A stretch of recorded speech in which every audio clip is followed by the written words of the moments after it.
La plante a indiqué qu'elle avait découvert un garçon de 6 mois dont elle s'occupait en tant qu'assistante maternelle qui saignait de la tête et ne répondait pas.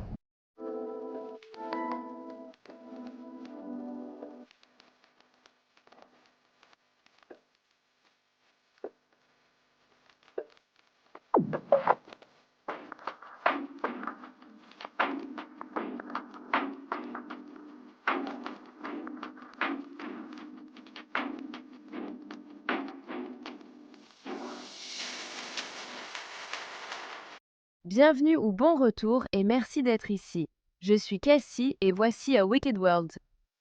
Si vous ne vous êtes pas encore membre de la chaîne et que vous souhaitez avoir accès à 3 vidéos exclusives chaque mois et plus encore, assurez-vous de vous inscrire dès aujourd'hui. L'histoire que j'ai à vous raconter aujourd'hui concerne un petit garçon de 6 mois qui a été tué par la suspecte la plus improbable, une fillette de 10 ans. C'est l'histoire de Jackson Hunter.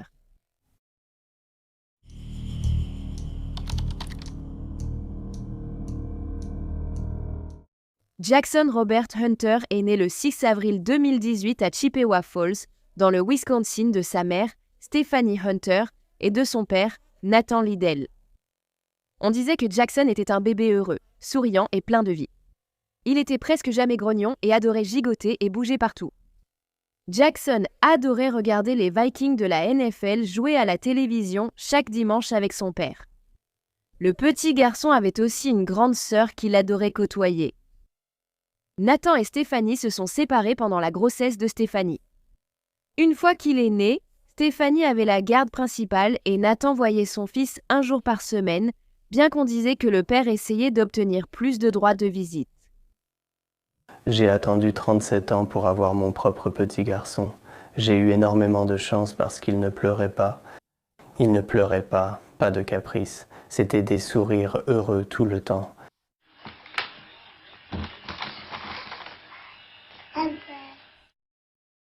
Quand Stephanie a dû retourner au travail après la naissance de Jackson, elle a décidé de l'envoyer à la même crèche que celle où sa grande sœur allait depuis quelques années. C'était une garderie agréée à domicile à Tilden dans le Wisconsin, appelée Amber's Pals and Playmates. Amber Sweeney dirigeait l'entreprise depuis la maison où elle vivait avec son mari Dan. Amber était autorisée à garder jusqu'à 8 enfants à la fois, ce qui incluait ses enfants placés, car elle et Dan étaient également des parents d'accueil agréés. Puis, le 30 octobre 2018, Amber a appelé les secours en disant que Jackson, âgé de 6 mois, ne réagissait pas et saignait de la tête. Il a été conduit d'urgence à l'hôpital Saint-Vincent à Green Bay, Wisconsin. Mais comme son état continuait de se détériorer, le nourrisson a été transporté par avion sanitaire à l'hôpital pour enfants Gillette à Saint-Paul, dans le Minnesota, où il serait malheureusement déclaré mort quelques jours plus tard, le 1er novembre 2018 à 19h58. Et vous ne voulez que personne ne soit blessé, mais peut-être qu'égoïstement, au fond de vous, vous ne voulez surtout pas que ce soit votre propre enfant. Mais c'était le cas. Incertain de l'état de son fils, il a suivi l'ambulance jusqu'à l'hôpital St. Joe. Jackson a ensuite été transporté par avion à Saint-Paul, son père voyageant avec lui. Au début, Jackson semblait aller bien, mais ensuite est venu le message qu'aucun parent ne veut jamais entendre.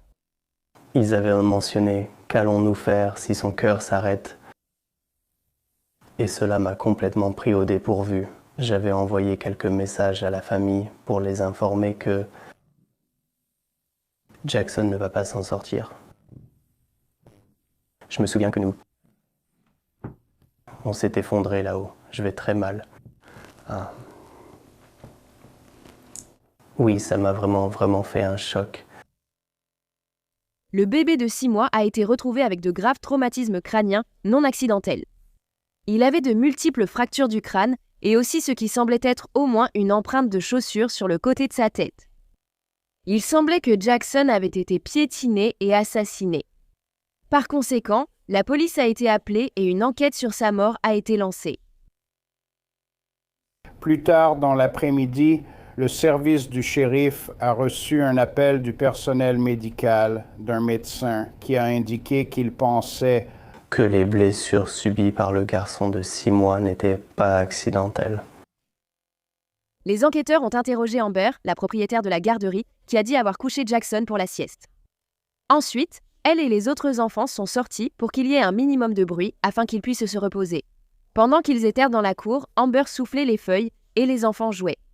Lorsqu'elle est ensuite rentrée à l'intérieur pour vérifier Jackson, elle a découvert qu'il ne réagissait pas et qu'il saignait de la tête. Il s'est avéré que la fillette de 10 ans, placée chez Amber, seulement appelée AF en raison de son âge, était rentrée à l'intérieur à un moment donné pendant la sieste de Jackson. Les autorités lui ont donc parlé et presque immédiatement, elle a avoué avoir fait du mal au nourrisson. La petite fille a dit que lorsqu'elle était rentrée dans la maison, Jackson pleurait, alors elle a voulu le calmer. Elle l'a pris dans ses bras, mais l'a accidentellement laissé tomber, sa tête heurtant un tabouret. Cela a fait pleurer Jackson et la petite fille a paniqué. Elle ne savait pas quoi faire. Elle ne voulait pas avoir de problème parce qu'il pleurait. Alors elle a décidé d'écraser sa tête avec son pied pour le faire taire. Elle a ensuite remis Jackson dans son berceau et lui a dit qu'elle était désolée avant de ressortir. AF avait demandé aux autres enfants de rentrer dans la maison et c'est à ce moment-là que les blessures de Jackson ont été découvertes. Le récit de la jeune fille était renforcé par la correspondance parfaite entre les empreintes sur la tête de Jackson et celle de ses baskets. Ainsi, AF, âgée de 10 ans, a été placée en état d'arrestation et LSO a été inculpée en tant qu'adulte pour homicide volontaire au premier degré. Sa caution a été fixée à $50 000. Amber, la propriétaire de la garderie, n'a jamais été inculpée en lien avec la mort de Jackson. Elle a dit à la police qu'elle n'avait pas vu l'attaque se produire et qu'elle n'avait aucune idée qu'AF était entrée à l'intérieur. Quand la petite fille est retournée dehors après l'incident, elle n'a rien dit à Amber à ce sujet. Lors de la première audience d'AF au tribunal, elle a été conduite dans la salle menottée avec sa mère biologique à ses côtés. À un moment donné, on l'a également vue colorier un dessin de licorne. AF a été déclarée inapte à être jugée, puis elle a été placée à l'Institut de santé mentale de Winnebago. Le 5 novembre, la fillette de 10 ans accusée de la mort de Jackson a comparu devant le tribunal pour adultes du comté de Chippewa. Lidal était là, tremblant, submergé à la vue de la personne accusée d'avoir tué son fils.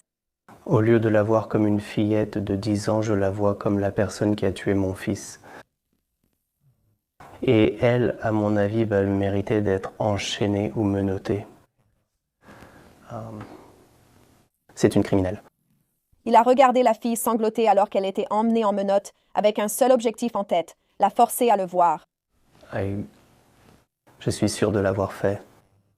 Et je sais qu'elle l'a fait aussi, parce que c'était une fraction de seconde, puis elle a enfoui sa tête à nouveau dans l'épaule de son père. À ce moment-là, la petite fille était sous la garde d'Amber depuis environ 1 an. AF et ses frères et sœurs ont été retirés de la garde de leurs parents biologiques en septembre 2017 en raison de leur consommation de drogue, de mauvais traitements et de négligence envers les enfants. À ce moment-là, l'assistant social Matt Anderson a été chargé du dossier de la petite fille et il a signalé qu'elle avait de graves problèmes de comportement. Cela comprenait des crises de colère intenses qui la rendaient physiquement agressive envers ses parents. On savait aussi qu'elle pinçait et frappait ses petits frères. On disait aussi qu'AF avait essayé de fuguer plusieurs fois. Son assistante sociale pensait que ce n'était que le comportement typique d'une enfant ayant subi des abus et de la négligence. Il a noté que la plupart de ses comportements étaient limités à sa vie à la maison. Il pensait donc que les problèmes étaient causés par le chaos de son foyer et sa relation instable avec ses parents. Puis, en avril 2018, AF a été replacée chez ses parents biologiques après avoir passé plusieurs mois en famille d'accueil. En août de la même année, la mère biologique de la petite fille l'a volontairement fait admettre dans un établissement psychiatrique parce qu'elle s'était automutilée. Elle avait des coupures superficielles sur les poignets et entre les doigts. La petite fille a également dit à ses parents qu'elle avait été agressée sexuellement par un autre enfant du quartier. Cet enfant a continué à embêter AF après l'agression. Alors à son tour, elle l'a frappé et lui a donné des coups de poing. Selon le père biologique d'AF, elle, je cite, a tabassé l'autre enfant. À la fin du mois d'août, une fois qu'elle est sortie de l'hôpital, AF a été replacée en famille d'accueil, cette fois chez Amber et Dan Sweeney, et ce placement n'a duré que quelques jours. Elle a ensuite été renvoyée vivre à nouveau chez ses parents biologiques. Cela n'a cependant pas duré longtemps, car le 19 septembre 2018, on a découvert qu'AF avait des ecchymoses sur les bras et on pensait qu'elle était victime de CA. Son père, cependant, a affirmé que les ecchymoses provenaient simplement du fait qu'il essayait de la retenir parce qu'elle tentait de s'enfuir à nouveau. Après cela, la fillette de 10 ans a été renvoyée vivre chez les Sweeney, même si elle avait demandé à aller dans une autre famille d'accueil, une où il y avait moins d'enfants. Ce placement a été approuvé par une ordonnance d'urgence parce qu'on disait que AF était devenue physiquement agressive envers ses parents et ses frères et sœurs. Elle adoptait également des comportements qui mettaient sa propre sécurité en danger, comme fuguer. On disait aussi que la fillette de 10 ans avait gravé le mot « mort » sur son bras.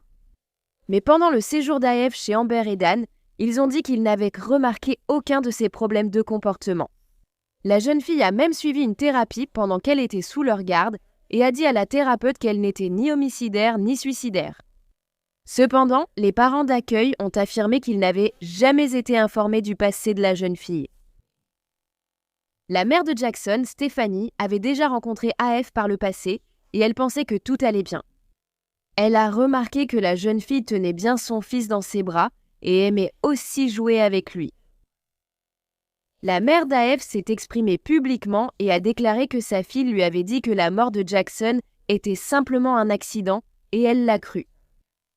Elle a également dit que le public perçoit sa fille comme un monstre, mais qu'elle ne l'est pas. Au contraire, la jeune fille est, je cite, « belle, intelligente et brillante » et rêve un jour de devenir médecin pour aider les gens. Ce n'est pas ce qu'on croit. Il n'y a aucune chance que cela ait été fait de manière intentionnelle. Te souviens-tu de quelque chose qu'elle t'a dit? Qu'elle a dit que c'était juste, que c'était un accident. Et tu sais quoi? Je crois ma fille. À 10 ans, ton cerveau ne peut pas comprendre la moitié des choses que moi, toi ou n'importe qui d'autre peut comprendre. La mère a affirmé qu'elle avait essayé d'obtenir de l'aide pour AF par le passé parce qu'elle en avait besoin, mais qu'on l'avait refusé à cause de son âge. Le père de Jackson, Nathan, quant à lui, a déclaré qu'il pense que, même si l'incident a peut-être commencé comme un accident lorsque la jeune fille a laissé tomber son fils, cela a rapidement pris une autre tournure lorsqu'elle a commencé à piétiner Jackson. Nathan a dit qu'elle n'était peut-être pas venue pour le tuer, mais qu'elle aurait pu éviter d'autres dégâts irréparables et ne l'a pas fait. On ne remet pas non plus accidentellement un enfant dans son berceau. On ne le couvre pas comme si rien ne s'était passé. On ne le laisse pas grièvement blessé pour ensuite retourner jouer dehors. En janvier 2019, les avocats d'AF ont tenté de faire rejeter son affaire, arguant que son cerveau n'était pas complètement développé et qu'elle ne remplissait pas les critères de l'État pour un homicide au premier degré. Ils ont soutenu que l'accusation exigeait que la prévenue fasse preuve d'un mépris pour la vie humaine, ce qu'ils affirmaient qu'AF n'avait pas démontré. Sa défense a insisté sur le fait qu'elle n'avait piétiné la tête de Jackson qu'une seule fois et non à plusieurs reprises, même si l'autopsie a révélé qu'elle l'avait fait 7 fois. La juge a finalement rejeté la demande de non-lieu, affirmant qu'il était difficile de croire qu'une fillette de 10 ans ne comprenne pas à quel point cet acte était dangereux. Lors d'un précédent entretien avec les autorités, la fillette avait également déclaré qu'elle savait que plus d'un coup tuerait Jackson. Peu de temps après, l'affaire d'AF a été envoyée au tribunal pour mineurs et elle a ensuite été jugée inapte à comparaître. Cependant, il a été dit que si elle prenait ses médicaments et suivait les cours requis, elle serait probablement jugée apte à l'avenir. La jeune fille accusée du meurtre de Jackson Hunter verra son affaire transférée au tribunal pour mineurs, a décidé cet après-midi le juge James Peterson du comté de Chippewa. Le juge a nommé un administrateur ad hoc pour la jeune fille après que ses avocats ont signalé sa capacité de décision réduite. Le mois dernier, la jeune fille a été jugée inapte à comparaître, comme lors d'une audience en mars. La jeune fille était dans un centre pour adultes à Winnebago, mais le juge Peterson a validé son transfert dans un centre de détention pour mineurs à Eau-Claire. Nous pensons que la justice consiste à lui permettre de grandir dans un environnement beaucoup plus approprié en recevant les traitements et les services dont elle a besoin afin qu'elle puisse devenir une adulte en bonne santé. Nous n'avons pas besoin de minimiser d'aucune façon la gravité de ce qui s'est passé ici. La défense a demandé le rejet de la plainte pénale la visant comme une adulte. Le juge étudiera la question après une requête au tribunal pour mineurs. Les procureurs veulent aussi la restitution du corps du nourrisson Jackson. La défense a répondu qu'ils ont encore 2 experts qui l'examinent. Il semble qu'un procès ait eu lieu à un moment donné, bien que cela n'ait pas été rendu public. Cependant, Le père de Jackson, Nathan, a déclaré en ligne qu'AF avait été condamnée en lien avec la mort de son fils, mais qu'elle avait à plusieurs reprises échappé aux conséquences. En août 2023, elle a été déclarée absente sans autorisation d'un établissement inconnu. C'était seulement 2 mois après sa sortie d'un centre pour mineurs. Elle a ensuite été retrouvée, mais s'est de nouveau enfuie en novembre 2024. Et selon Nathan, elle est portée disparue depuis lors. Le père a dit qu'on ne lui a rien dit de plus et que le système qui avait promis de rendre des comptes n'a rien fait. En 2020, les parents de Jackson ont intenté un procès contre le département des services sociaux du comté de Chippewa, ainsi que contre l'assistant social d'AF, Matthew Anderson, et plusieurs autres personnes.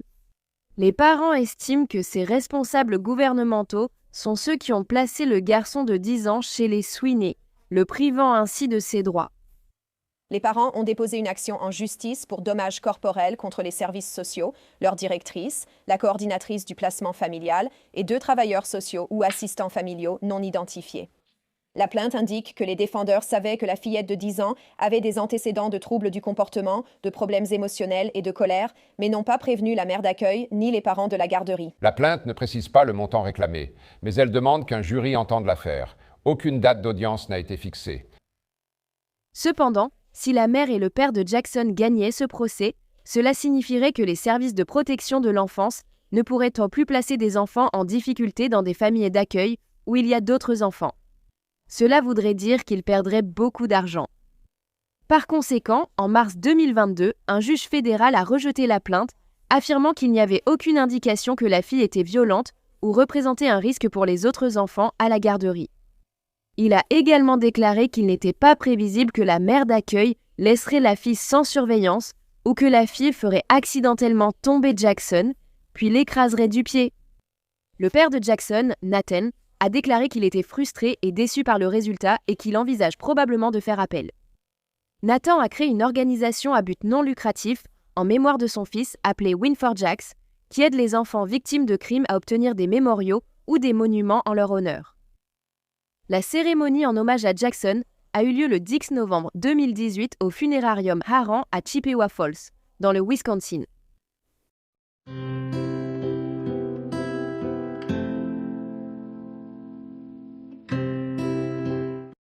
Merci d'avoir écouté l'histoire de Jackson. C'est vraiment une affaire triste. Un petit garçon de 6 mois est mort et une fillette de 10 ans, issue d'une famille brisée et ayant de graves problèmes, en était responsable. Je n'arrive même pas à imaginer à quel point la famille de Jackson doit être frustrée en sachant que cette petite fille n'est même pas punie pour ce qu'elle a fait. Qu'est-ce que tu ressens par rapport à cette affaire ? Donc si tu aimes les histoires de True Crime et que tu veux que ce soit moi qui te les raconte, n'oublie pas de cliquer sur le bouton s'abonner ci-dessous et d'activer les notifications pour savoir quand je publie une nouvelle vidéo, ce qui arrive au moins 2 fois par semaine. Merci d'avoir regardé A Wicked World. À la prochaine, prends soin de toi. Salut! Merci à tous les mécènes d'A Wicked World. Maintenant, il y a encore plus de contenu d'un monde maléfique sur Patreon. Alors allez voir sur patreon.com/awickedworld ou utilisez l'application Patreon. Vous aurez chaque mois accès à des vidéos exclusives et plus encore. Tout soutien aide vraiment à s'assurer que les victimes ne soient jamais oubliées et à mettre en lumière les failles de la société liées à chaque affaire. Avez-vous une suggestion d'histoire que vous aimeriez que je traite ? Si oui, envoyez-moi un email à awickedworld@gmail.com.